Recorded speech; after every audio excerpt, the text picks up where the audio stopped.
Good day to all the viewers. I recently warned that the government is going to start clamping down on people encouraging other countries to take punitive actions against South Africa because it can be seen by government as being a treasonous act.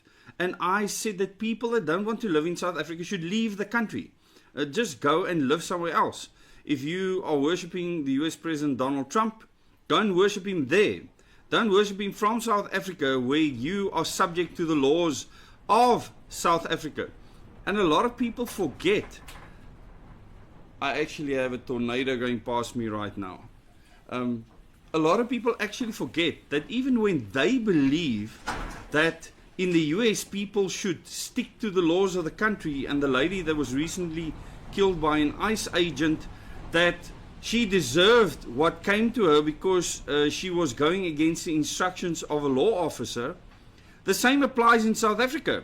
And I wonder if you are now hunted down and apprehended for something you said on Facebook, if you're going to feel the same way, if you try and avoid the police or whoever's coming after you and they shoot you and kill you, if you would feel the same way, because you spoke out against South Africa and encouraged the US to take punitive actions against South Africa, which could mean sanctions and many other things.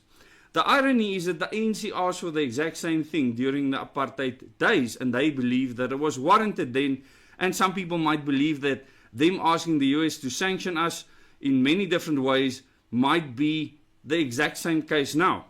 But it's about who's in charge. And while the ANC and the DA and everyone else that's part of the GNU, as long as they are in government, what they decide is what goes. What they decide and what Cyril Ramaphosa decides is what the military does. He is the commander and leader of the South African National Defence Force. It doesn't matter how puny or pathetic they might be.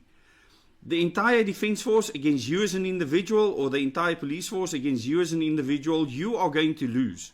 That is plain and simple. So unless you have an army gathered, you need to reverse all the things and hatred you spewed out against someone that disagreed with ICE agents in the US and wanted to protest that action, whether right or not. I don't believe in protest action, me, as an individual. But under the laws of that state, you had the right to do that. Now, Cyril Ramaphosa is saying that he vows to crack down on lobbyists urging US action against South Africa. President Cyril Ramaphosa has announced that the government will take action against groups and individuals lobbying the US to take punitive action against South Africa. He warned